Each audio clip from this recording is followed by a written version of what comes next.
এই নিয়ে 1.5 লাখ টাকা তোর কাবিন নামা। আজকের পর থেকে তোকে আর রাস্তাঘাটে চুরি পরে বের হতে হবে না, কারণ তুই তো সবসময় অবিবাহিত হয়ে থাকতে চাস, এবং কি তোর ডিভোর্সের কাগজ তুই সময় মতো পেয়ে যাবে। আজকের পর থেকে তুই মুক্ত হয়ে গেলি গা। ভালো থাকিস, গুড বাই। আরে দাঁড়াও, যাওয়ার আগে আমার কথাটা তো শুনে যাবা।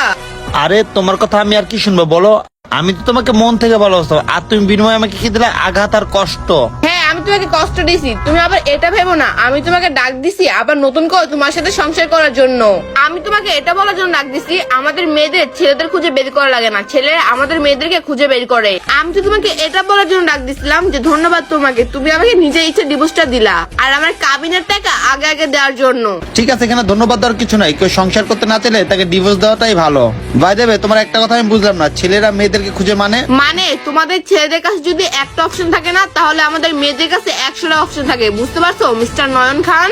হ্যাঁ মনি, আমি জানি তোমাদের মতো মেয়েদের কাছে 100টা অপশন থাকে, কিন্তু কতদিন থাকে জানো? যতদিন তোমাদের দেহ আছে, সৌন্দর্য আছে, ততদিনই তোমাদের কাছে 100টা অপশন থাকে। যখন তোমার এই রূপ যৌবন শেষ হয়ে যাবে না, তখন তোমার এই অপশন পানির সাথে ধুয়ে যাবে, বুঝতে পারছো তুমি? আর বাই দেবে, তুমি যে ছেলের জন্য আমাকে ছেড়ে দিলা না, তুমি কি ভাবছো সে ছেলে তোমাকে ভালোবাসে? এটা তোমার ভুল ধারণা। সে তোমাকে ভালোবাসে না, ওই ছেলে তোমার সাথে এতদিনই সম্পর্ক করবে যতদিন তোমার দেহ আর সৌন্দর্য থাকবে। যখন এটাও শেষ হয়ে যাবে, তখন ওই ছেলে তোমাকে রাস্তাঘাটে ছেড়ে দেবে, আর আমি ওয়েট করবো এই বিষয়টা দেখার জন্য। আর ভাই দেবে, আমি এটাও দেখতে চাই ওই ছেলে তোর সাথে কতদিন থাকবে। আচ্ছা মনি, তুই আমাকে একটা কথা বলতো সত্য করে, তুই যেহেতু আমাকে ভালোই না বাসতি, তা কি কারণে আমাকে কষ্ট করে বিয়েটা করলি এবং কি ডিভোর্সটা নিলি? ও আমি বুঝতে পারছি, এই টাকার জন্য, তাই না? কারণ তোদের মতো মেয়েরা টাকার কাছে বিক্রি হয়, এছাড়া আর কিচ্ছু পায় না। আর ভাই দেবে, তুই তো স্বাধীনতার টাকা তো পেয়ে গেলি। একটা কথা মনে রাখিস, তোর এই ভুল ডিসিশন নেওয়ার জন্য তুই সারা জীবন আফসোস করবি। ভালো থাকিস মনি। শুধু শুধু আমাকে এতগুলো জ্ঞান দিল, আমি কি ওর জ্ঞানের ধার ধারি নাকি?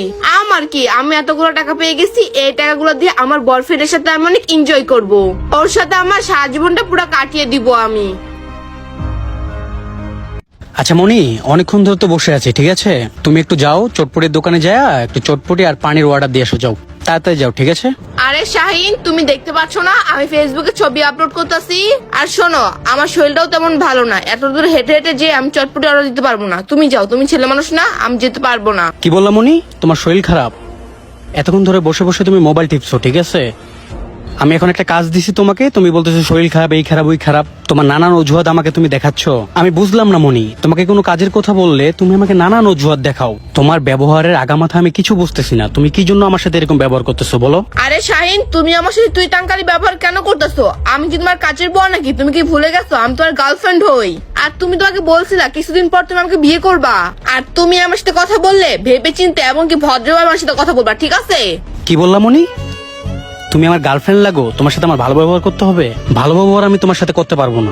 আর বাই দা ওয়ে, তুমি মনে হয় জানো না, ঠিক আছে? তোমার মতো 100টা গার্লফ্রেন্ড আমার পিছনে ঘুরে, যাদের আমি পাত্তা দিই না। তুমি এমনটা ভাইবো না যে তুমি আমার লাইফের গুরুত্বপূর্ণ একজন পার্সন, যে তোমাকে মাথায় নিয়ে নাচতে হবে। আরে শাহিন, তুমি এসব কোন ধরনের কথা বলতেছো? একমাত্র তোমার জন্য আমি আমার হাজবেন্ডকে ছেড়ে চলে আসছি, এখন তুমি আমার সাথে খারাপ ব্যবহার করতেছো? দেখ মনি, এসব উল্টা পাল্টা নাটক আমার সামনে একদম করবি না, ঠিক আছে? একদম চুপ থাক, তোর নাটক আমার দেখতে ভালো লাগে না। তুই তো তোর হাজবেন্ডকে ছাড়ছস আমার টাকার কারণে। তুই তো ভালো করে জানতি যে আমার কাছে অনেক টাকা আছে, যার কারণে তোর হাজবেন্ডকে ছেড়ে আমার কাছে আসছিস। আমার টাকা না থাকলে তুই জীবনও আমার কাছে আসতি না। আর আমি বুঝতে পারছিলাম তুই আমার সাথে শুধু এনজয় করার জন্য আসছিলি, আর আমার টাকা পয়সা শেষ হয়ে গেলে তুই আমাকে ছেড়ে চলে যাইতি, কারণ তোদের মতো মেয়েরা এগুলোই করে। তাই বলতেছি মনি, তোর অভিনয় নাটক আমি বুঝে গেছি, তুই আমাকে বোকা মনে করিস না। আরে শাহিন, তুমি যেমনটা ভাবতেছো ঠিক তেমনটা না। আমি তো তোমার টাকা পয়সাকে ভালোবাসি না, আমি তো তোমাকে মন থেকে ভালোবাসি, এই জন্য তো আমি আমার হাজবেন্ডকে ছেড়ে তোমার কাছে চলে আসছি। এই চুপ থাকতো, তুই আমার চোখের সামনে থেকে এখনই যা। যে হাজবেন্ডের হইতে পারে না সে আমার কিভাবে হবে? হ্যাঁ, যা এখান থেকে যা, তোর মুখ আমার দেখতে মন চাচ্ছে না। আর শোন, তোদের মতো বিবাহিত মেয়েদের কাছে ছেলেরা শুধু টাইম পাস করার জন্য আসে, ঠিক আছে? সারা জীবন সংসার করে থাকার জন্য না। তোদের মতো যারা স্বামীকে ছেড়ে দেয় তারা কখনো কারো জীবন সঙ্গী হতে পারে না, ঠিক আছে? আর শোনমনি, তোকে বলতে আমি ভুলে গেছি, সামনের মাসে আমার বিয়ে ঠিক হয়ে গেছে, ঠিক আছে? সামনের মাসে আমি বিয়ে করতেছি, আর তুই আজকের মধ্যে আমার বাসা ছেড়ে চলে যাবে, ঠিক আছে? আমি চাই না যে তোর কারণে আমার ফ্যামিলিতে কোনো ঝামেলা হোক, আমার নতুন সংসার ভেঙে যাক। আমি বিয়ে করে আমার জীবনটাকে অনেক সুন্দর করতে চাই, আমি সুন্দরভাবে বাঁচতে চাই। তোদের মতো মেয়ের পাল্লায় পড়ে আমার লাইফটাকে আমি শেষ করতে চাই না। কি বললা শাহিন? তুমি সামনে মাসে বিয়ে করতে যাচ্ছ, আর এই কথা তুমি আমাকে এখন বললা? শাহিন, তুমি কিন্তু খুব ভালো করে জানো একমাত্র তোমার জন্য আমি আমার হাজবেন্ডকে ছেড়ে, আমার সংসার ছেড়ে আমি তোমার কাছে চলে আসছি। শাহিন, তুমি এখন এই কাজটা আমার সাথে কিভাবে করতে পারবা? তোমার বিবেকে কি একটু বাধা দিবে না?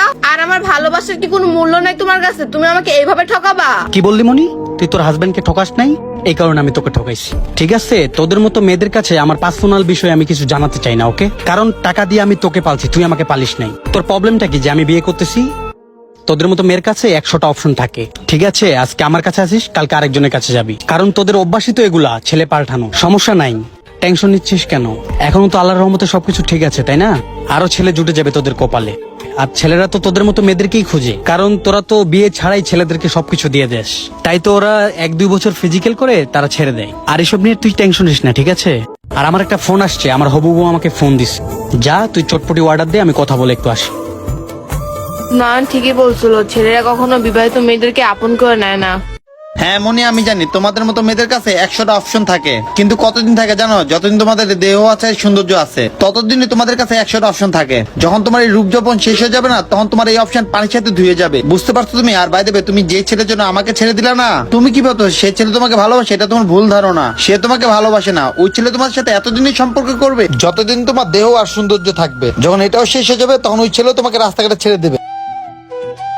বন্ধুরা, আমাদের এই সমাজে অনেক নারী এবং অনেক পুরুষ আছে যারা বিয়ের পর সংসার জীবনে সুখে থাকার চেষ্টা করে না, তারা পরকীয়া করে তাদের লাইফটা ধ্বংস করে ফেলে। তারা ভাবে পরকীয়া করলে অনেক সুখে থাকবে, এটা বাস্তব না। আসলে বাস্তব এটা কখনো পরকীয়া সম্পর্কটা টিকে না। আমাদের এই ভিডিওটা আপনাদের কাছে ভালো লেগে থাকলে অবশ্যই টাইমলাইনে পাঠিয়ে দিবেন। ধন্যবাদ সবাইকে ভিডিও দেখার জন্য। নতুন কে থাকলে লাইক, শেয়ার, কমেন্টস করতে ভুলবেন না।